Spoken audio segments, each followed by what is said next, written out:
For months, I've been constantly invalidated, feeling like I'm not enough, being called too emotional, too open, made to feel like less of a man. I was so lost. Now we finally feeling free. She fucking buzzing bands. Anything that's the model the for you.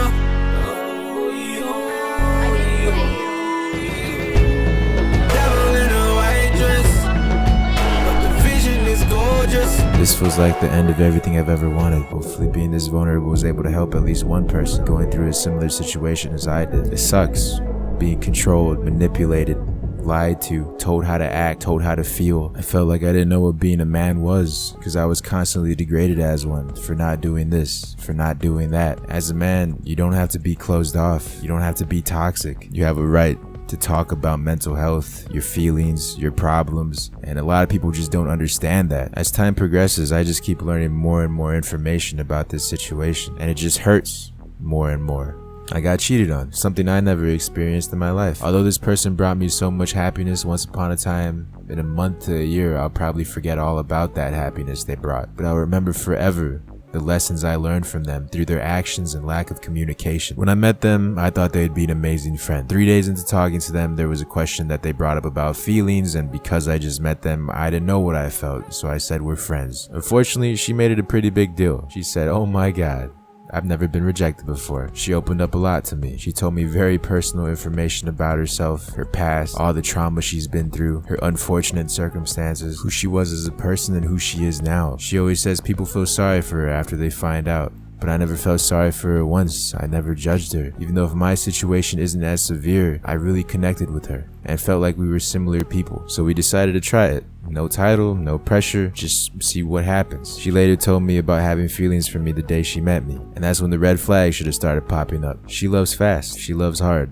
and although she'll never say those 3 words, she shows it a lot better than she could say it. Unfortunately, the next day, she says she's been talking to this guy for over a year. She doesn't have any feelings for him anymore, but he still does. She doesn't cut him off because he's obsessed with her, and he's depressed, and if she does that, he's gonna kill himself. Little did I know those same exact words would be uttered about me. She kept him around until a new guy showed up. History repeats itself. I always thought the first month of us talking were some of our best times together, but looking back, I don't even know. She constantly joked about breaking up with me, constantly compared me to her exes, admitted to me that she's toxic and she's actually a little crazy. Of course, I didn't believe her. Until now. We had 2 pretty big conflicts of interest where everything started going wrong. The first one I'll take full responsibility for being my fault. I broke her trust. I said a joke around her and another guy that I've said before around her, but this time it was a big problem. Instead of telling me that I shouldn't have said that, or she didn't like it, or it hurt her, she wants to break up with me, which completely throws me off guard because I didn't know we had any problems. I tried talking to her about it, but she doesn't want to talk about it. Because of her lack of communication skills, I start to overthink. Why was it a big deal when I said this joke to this guy? Why are they being extremely friendly? Is she cheating on me? I later confront her about it.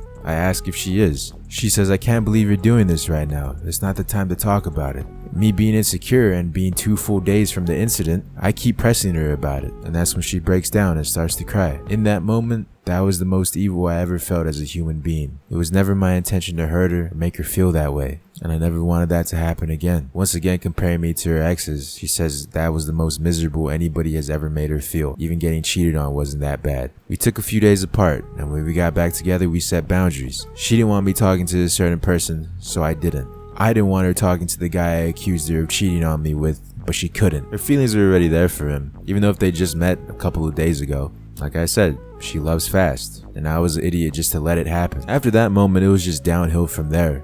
We could have an amazing time together, but at the end of the day, she finds something to get mad about. And whether she's right or wrong, she doesn't know how to stop fighting. Which is crazy because half the time she gets upset, she goes out of her way to get herself upset. Perfect example of that is her stalking people's timelines. Seeing who my friends are hanging out with, then getting upset at me about it. If that's not controlling enough, no girls allowed. You can't talk to girls. She got upset when I talked to an old friend of mine. She got upset when I literally met a random stranger I met with her. But whenever I press the issue about how many dudes she overly flirts with on multiple different occasions, they're just friends, don't worry about it. After 2 months with a lot of ups and downs, she ends it. Officially, because I think she tried breaking up with me like 20,000 times. She goes on her whole campaign tour of, "I just want to focus on myself. I don't really want to be with anybody. All men are kind of trash though.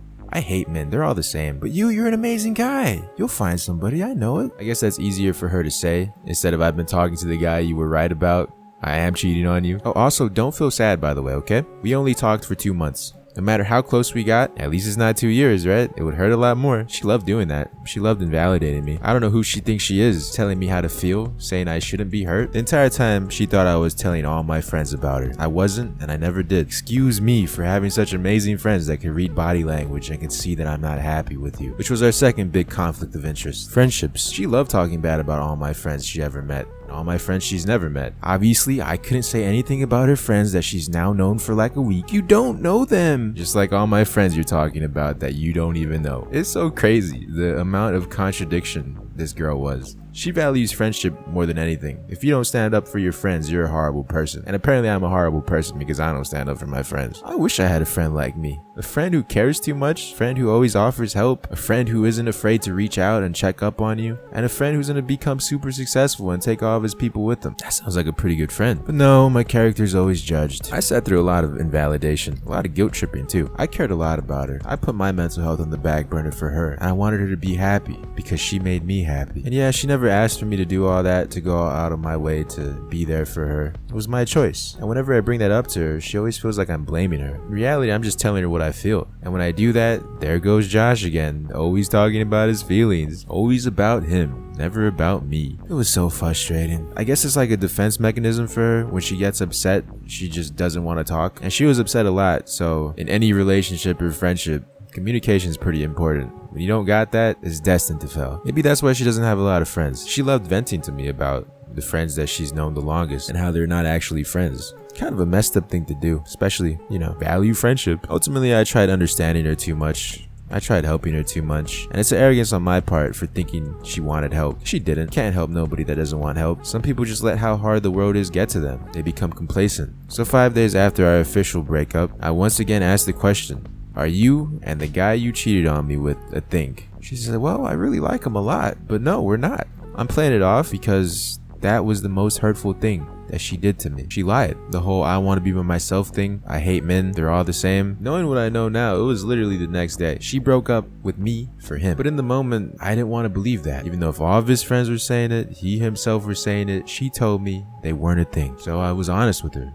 If you and him are a thing, I can't be your friend. I can't do that to myself. Obviously, she gets upset. She says how unfair I am and just give me time. So I gave her time, and that was the worst decision I've ever made in my life. Because deep down I knew, but I just wanted to hear it from her so I could move on. I never got my answer. Every day, waiting for the answer, I woke up at 6 a.m. feeling miserable inside, not having an appetite, not being able to eat anything. I guess this is what heartbreak feels like.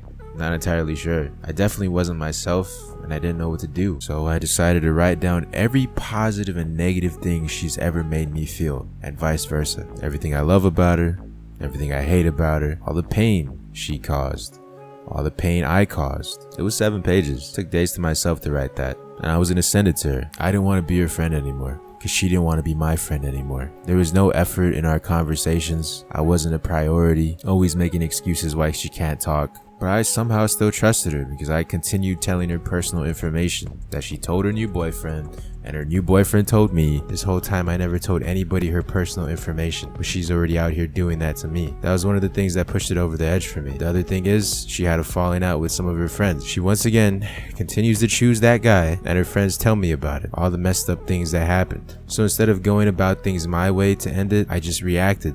Her friends told me some things that weren't true, and I acted like her. I was being irrational. A normal person would have went to her and asked her what was real and what was not. But I just got sick of it because I knew what the answer was going to be. I don't want to talk about it. So I told her some of the lies they told me, but I also told her a lot of my truth.